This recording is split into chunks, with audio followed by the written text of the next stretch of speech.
Hello বন্ধুরা, তোমরা সবাই কেমন আছো? আশা করি ভালো আছো, সুস্থ আছো। তো আমিও ভালো আছি। মৌসুমি অফিসিয়াল চ্যানেলে তোমাদের সবাইকে স্বাগত জানিয়ে আজকে চলে এলাম ডেইলি ব্লগ নিয়ে। তো চলো, এখনো রান্না হয়নি, রান্না বান্না সারবো সব, মানে কেটে অল্প স্বল্প রেডি করে নিয়েছি। রান্না ঠান্না করে তারপর ভোট দিতে যাবো। তোমরা কারা কারা ভোট দিয়েছো অবশ্যই কিন্তু কমেন্টে জানিও। তো চলো, আজকে আমি কী কী রান্না করবো সেটা তোমাদের সাথে শেয়ার করবো। তো বেশি কিছু এখন করিনি, সবে মানে তরকারির জন্য সবজি কেটে নিয়েছি। এখানটা আছে পুঁই শাক, আলু আর বেগুন দিয়ে একটা চচ্চড়ি হবে চিংড়ি মাছ দিয়ে। আর এখানটা আছে গিলে মেটে গলা ঠলা রয়েছে, এই দিয়ে একটা আলু দিয়ে কষা কষা হবে। আর এই যে চিংড়ি মাছ নিয়েছি 200 গ্রাম, তো কেটে বাদ দিয়ে 100 গ্রাম হয়ে গেছে। মানে একটু চচ্চড়িতে না দিলে তো চিংড়ি মাছ ভালো লাগে না, একটু সেন্ট হওয়ার জন্য অল্প করে নিলাম। আর যা চিংড়ি মাছের দাম। আর এখানটা হচ্ছে মশলা, 4টে পেঁয়াজ কেটে নিয়েছি, জিরে বেটে নিয়েছি, আদা বেটে নিয়েছি, রসুন বেটে নিয়েছি, কটা কাঁচা লঙ্কা আর টমেটো। আর আলু তো কেটেছি ছোটো ছোটো করে। আর এখানটা এই যে রাতের জন্যে, রাতে ভিজিয়েছিলাম ছোলাটা, তো এখন ভালো করে ধুয়ে নিয়ে এলাম, নিয়ে এসে সকালে টিফিন করব। তো বন্ধুরা, আজকে আমি এই এখনও চাল ঠাল ধুইনি, সবে শরীর তরকারি অল্প স্বল্প করে কেটে নিলাম। আরও হয়তো করবো, তো পরে তোমাদের সাথে পরে শেয়ার করব। তো এখন আপাতত যেটুকু করেছি সেইটুকু তোমাদের সাথে শেয়ার করেছি। তো চলো, এখন চাল ঠাল ধুয়ে রেডি করে নিই, তারপর রান্নায় দেবো। তো দেখো বন্ধুরা, সব রেডি করে চলে এলো রান্নায়, কড়া বসিয়েছি। ফার্স্টে আমি ঢিলে মেটেটা রান্না করে নেবো। তো চলো, এখন আমি তেল দেবো, অল্প তেল দেবো, যেহেতু চামড়া ঠামড়া আছে, মুরগির চামড়া থেকে তো অনেক সময় তেল বেরোয় না, ওই জন্য অল্প করে তেল দিয়ে ফার্স্টে আলুগুলোকে ভেজে নেব। তো আমি এই সবই প্রথম ঢিলে মেটে নিয়ে আসলাম, ইচ্ছা হলো একটু খাওয়ার জন্যে, তো নিয়ে আসলাম। তো সেটা এখন রান্না করবো, কীভাবে করবো সেটা তোমাদের সাথে শেয়ার করবো। তো ফার্স্টে তেলটা গরম হয়ে গেছে, আর এখন এই যে কেটে রাখা ছোটো ছোটো আলুগুলোকে আমি ভেজে নেব।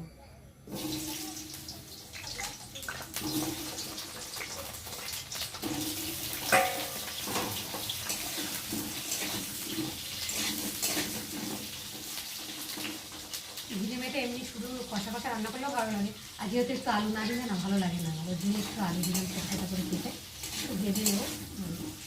ভেজে তুলে নিই, আচ্ছা ছোটো ছোটো করে কেটে দিয়েছি যাতে তাড়াতাড়ি সেদ্ধ হয়ে যাবে কষাতে কষাতে। আর ঝিলে মেটে তো বেশি জল টল দেওয়া চলে না, কষা কষা করবো, ওর জন্য আলুটা একটু ভালো করে লাল লাল করে ভেজে নেবো। ভাজতে ভাজতেই আলুটা বলে। দেখো বন্ধুরা, আলুগুলো বেশ লাল লাল করে ভেজে নিয়েছি, আর এখন আমি আলুগুলোকে তুলে নেব।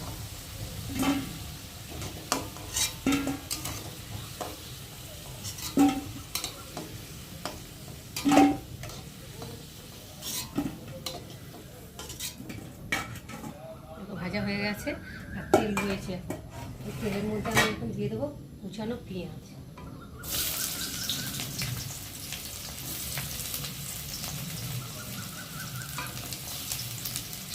দিয়ে দেবো কটা কাঁচা লঙ্কা,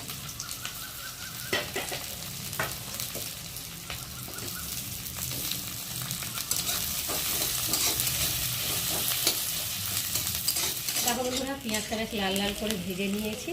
আর এখন আমি দিয়ে দেবো রসুন বাটা, আদা বাটা, জিরে বাটা, দিয়ে দেবো একটা টমেটো কুচি, পরিমাণ মতো নুন, হলুদ গুঁড়ো আর লঙ্কার গুঁড়ো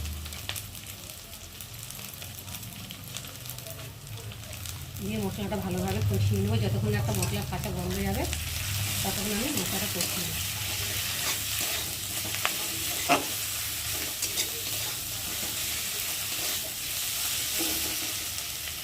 তো দেখো বন্ধুরা, বেশ মশলাটা ভালোভাবে কষিয়ে নিয়েছে, আর মশলা থেকে তেলও ছেড়ে দিয়েছে। আর এখন আমি জিরে মেটে রাখে মশলার মধ্যে দিয়ে ভাতকে ভালো করে কষিয়ে নেব।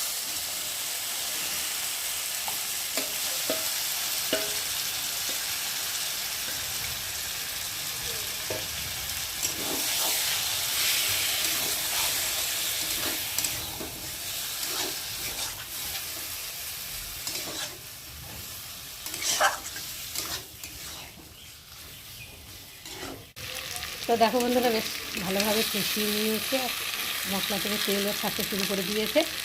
আর এখন আমি ভেজে রাখা আলুগুলোকে দিয়ে আর একটু কষিয়ে নেব।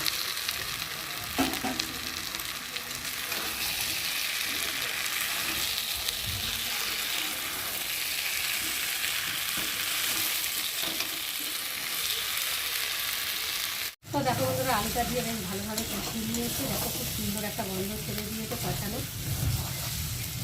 এবার আমি জল দিয়ে দেবো।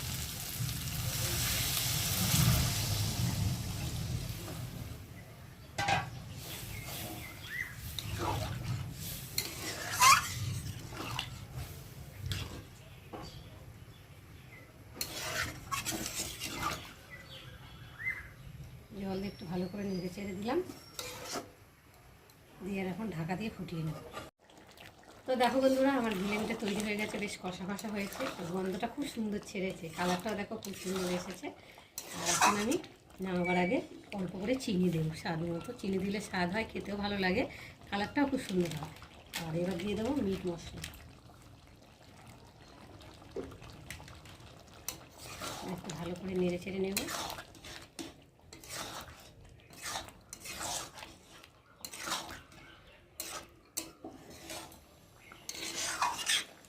তো বন্ধুরা আজকে আমার গিলে মিটের রেসিপি কেমন লাগলো তোমরা কিন্তু অবশ্যই কমেন্ট করবে।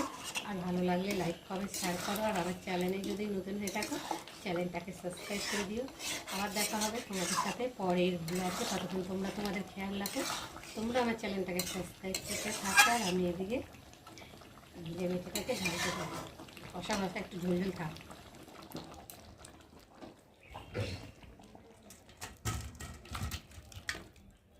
গন্ধতে না একদম মম করছে। তো দেখো বন্ধুরা কষাতে কষাতে মেয়ে আর লোভ সামলাতে পারছে না, এখন বলে মামাকে একটু দাও। তো দেখো এখন খেতে দিয়েছি। কেমন হয়েছে বল কষানোটা? খুবই টেস্টি হয়েছে। টেস্টি হয়েছে। তো দেখো গাইস ঠ্যাং, আর এইটা না আমার বহুত ফেভারিট গাইস। ঠ্যাং ছাড়া আমি কিছু বুঝিনি, ঠ্যাং আর লেগ পিস। আমি মাংস টাংস মানে সলিড মাংস কিচ্ছু খাই না। এই যে গিলে খেয়ে তো বল। গরম না, আস্তে আস্তে খা, দেখিস মুখ পুড়িয়ে ফেলিস না। টেস্টি আছে। গিলে বেটাই ফার্স্ট খাচ্ছি।